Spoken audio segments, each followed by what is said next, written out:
नमस्ते बच्चों, हमारा नेक्स्ट टॉपिक है लैंड बायोम्स। कल की इसमें हमने देखा कि एक लैंड बायोम होता है, या लैंड बायोम का मीनिंग क्या होता है, जो जमीन पे फैला हुआ इकोसिस्टम है, और एक एक्वाटिक यानी पानी में जो फैला हुआ इकोसिस्टम है। तो लैंड बायोम में आज हम देखेंगे ग्रासलैंड इकोसिस्टम। देखिए, अब ग्रासलैंड इकोसिस्टम है ना, जहाँ पे छोटे छोटे ग्रासेस वगैरह, या फिर हम बोल सकते हैं 4-5 फुट की हाइट तक जो श्रब्स हर्ब्स होते हैं वो डेवलप होते हैं। बड़े लंबे पेड़ डेवलप नहीं होते। अब ग्रासलैंड इकोसिस्टम में लंबे पेड़ क्यों नहीं होते? क्योंकि वहां पे पानी की कमतरता होती है, ज़्यादा रेनफॉल नहीं होता, और समर बहुत लंबा होता है, यानी समर का टाइम बहुत लंबा होता है, ज़्यादा से ज़्यादा समर होता है, और पानी की कमतरता की वजह से वहां पे अच्छी तरीके से बड़े बड़े प्लांट जो है वो डेवलप नहीं हो पाते, और वहां पे जो है वो एक ग्रासलैंड इकोसिस्टम डेवलप होती है। अब ग्रासलैंड इकोसिस्टम में कौन कौन से प्रोड्यूसर आते हैं, प्राइमरी कंज्यूमर कौन से है, सेकेंडरी कंज्यूमर कौन से है, टर्शरी कंज्यूमर कौन से है, और डिकम्पोजर्स कौन से, ये आपको जो है वो पता होना चाहिए। देखिए, land biome, the biome which exist only on land is called land biome. जो बायोम सिर्फ लैंड पे एग्जिस्ट करता है उसको क्या बोला जाता है? Land biomes. Due to the unequal distribution of abiotic factors, यानी हर जगह पे अबायोटिक फैक्टर सेम नहीं होता, हर जगह पे जो है वो पानी सेम नहीं होता, सनलाइट सेम नहीं होता, और उसकी वजह से अलग अलग डिफरेंट इकोसिस्टम जो है वो डेवलप होती है। एग्जाम्पल जैसे ग्रासलैंड है, एवरग्रीन फॉरेस्ट है, डेजर्ट है। डेजर्ट में तो पानी बहुत ज़्यादा कम हो जाता है, ग्रासलैंड से भी कम।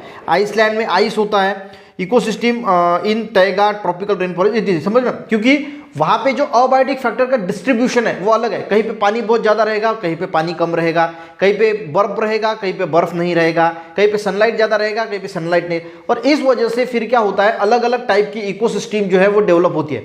अगर ये अबायोटिक फैक्टर सेम रहते हैं, हर जगह पे उतना ही पानी, उतना ही सनलाइट, उतनी ही एयर, उतना ही रॉक्स, उतना ही मिनरल्स, तो सब जगह भी इकोसिस्टम सेम रहती। पर अबायोटिक फैक्टर अलग अलग होने की वजह से हर जगह पे अलग अलग इकोसिस्टम हमें जो है वो देखने को मिलती है। अब देखेंगे ग्रासलैंड इकोसिस्टम। देखिए, grassland develops where rainfall is not enough. कहाँ पे डेवलप होती है? जहाँ पे पानी नहीं होता, जहाँ पे बारिश बहुत कम गिरती है, ज़्यादा गिरती नहीं है।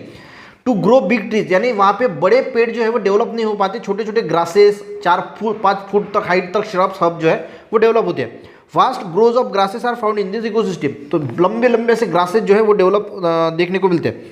Longer summer and limited rain, summer यानी धूप काला कैसे होता है? लॉन्गर होता है, बड़ा होता है, और लिमिटेड रेन होता है, यानी बारिश जो है वो लिमिटेड होती है। Develop dwarf plant in this area, इसकी वजह से क्या होता है, डॉर्फ यानी छोटे प्लांट जो है वो डेवलप होते हैं। Animals like goat, sheep, giraffe, zebra, elephant, deer, cheetahs, tiger, lion, etc are found in this ecosystem. और यहाँ पे ये सारे मिलते हैं। अब इसमें से कुछ प्राइमरी कंज्यूमर है, कुछ सेकेंडरी कंज्यूमर है, कुछ टर्शरी कंज्यूमर है।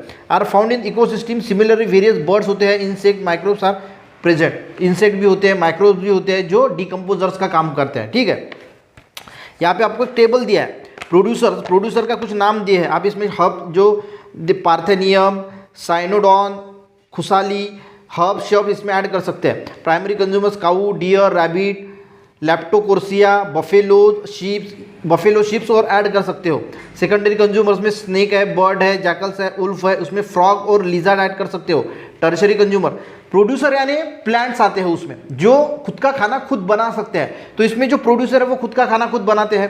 प्राइमरी कंज्यूमर्स की बात करें तो प्राइमरी कंज्यूमर्स यानी जो प्रोड्यूसर को खाते हैं, यानी जैसे काऊ हो गई, डियर, रैबिट, लैक्टोकॉर्सिया, बफेलो शिप्स, ये प्रोड्यूसर को खाते हैं। ठीक है, उन पे जिंदा रहते हैं। अब सेकेंडरी कंज्यूमर्स जो प्राइमरी कंज्यूमर्स को खा के जिंदा रहते हैं, जैसे स्नेक हो गया, बर्ड्स हो गया, जैकल्स हो गया, उल्फ हो गया, फ्रॉक्स हो गया, लिजर्ड्स हो गया। अब टर्शरी कंज्यूमर्स क्या होते हैं? जो सेकेंडरी कंज्यूमर्स को खाते हैं। उसमें क्या आएगा? Lion, hyena, vulture, kite, eagle, hawk, जो बाज वगैरह होता है उसको बोला जाता है टर्शरी कंज्यूमर्स। और डीकम्पोजर्स यानी क्या होता है? ये primary consumer, secondary consumer, tertiary consumers, producer जब मर जाते हैं तो उनको डीकम्पोज करने का काम कौन करते हैं? Micro organism, bacteria. ठीक है, इसमें फिसेरियम, एस्पेरजिगस, बैक्टीरिया, अलगी, फंजा, ये सारी, आप इसमें से नाम ढूंढ के भी कुछ बैक्टीरिया के नाम डाल सकते हैं। तो ये होता है। तो आपको producer, primary consumer, secondary consumer, tertiary consumers और डीकम्पोजर्स का डिफरेंस भी समझ में आ गया होगा।